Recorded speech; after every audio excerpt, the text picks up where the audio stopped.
on, get them back! Get them back! Seems to be all about prophecy being fulfilled, maybe before our very eyes. Could very well right be. Now.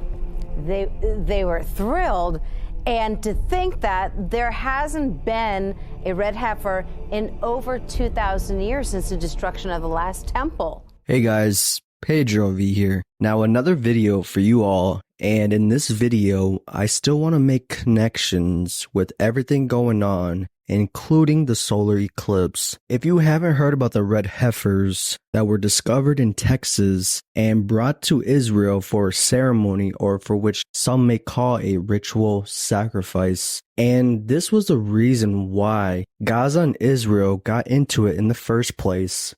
So in this moment, we must be crystal clear. We stand with Israel. My commitment to Israel's security and the safety of the Jewish people is unshakable. We can't lose sight of the fact that the overwhelming majority of Palestinians had nothing to do with Hamas and Hamas's appalling attacks, and they're suffering as a result as well. But I caution this: while you feel that rage, don't be consumed by it. After 9/11, we were enraged in the United States. While we sought justice and got justice, we also made mistakes. This will also usher in the third temple, and for some, which will bring in the Antichrist, or which some may call the Messiah. Despite the deadly outcome across the region, one trigger for the Hamas rampage has been widely overlooked. We're bringing red cows to the Holy Land. The cows he's talking about at a secure, undisclosed location are these, red heifers to be precise. Some Jews and Christians believe they're the key to rebuilding the historic Jewish temple in Jerusalem and to beckoning the Messiah. To understand, you have to go back nearly 2,000 years when the ancient Romans destroyed the last temple in the city. To rebuild it, these believers point to the Bible's book of Numbers. It commands the Israelites to sacrifice a red heifer without defect or blemish, and that has never been under a yoke. Only then can the temple rise again. There's also a movie coming out April 5th called Omen, and the subliminal messaging to this movie is about the birth of the Antichrist. When Jews return to Zion, and the comet rips the sky, the Holy Roman Empire rises.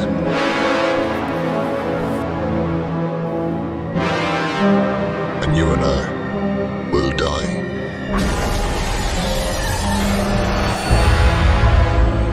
From the eternal sea, he rises. A lot of things coming into play and manifesting in their sense because they're presenting it to the masses on a large scale.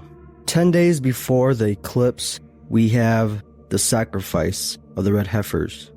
And 10 days, 10, the number, is also the dominion in the Bible. They are also talking about 7 planets lining up.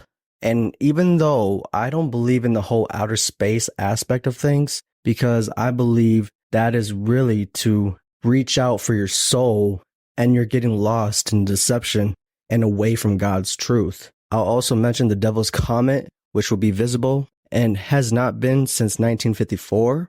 2023, October 14th, we had the Ring of Fire eclipse, which passed over the US and Texas. Some say the eclipse actually resembled a wedding ring.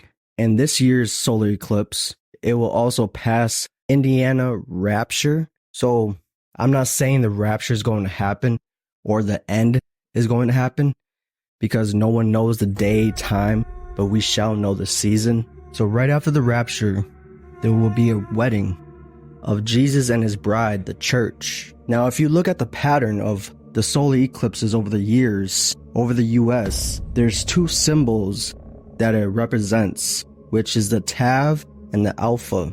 And it's very interesting how everything is all put together. And the signs that we see, the things that we see, the little dots, the connections, and it just makes everything very much interesting. And if it brings people more into the truth of things and to God's word, I'm all for it, you know? So with the Tav and the Alpha, I am the Alpha and the Tav, the beginning and the end. So expect a lot of things to come into play here, folks. A lot of things are happening. It's like a domino effect, and it doesn't look like it's going to stop anytime soon. We have here, after a long research, we find in Texas. In Texas? Yeah, Texas, United States of America.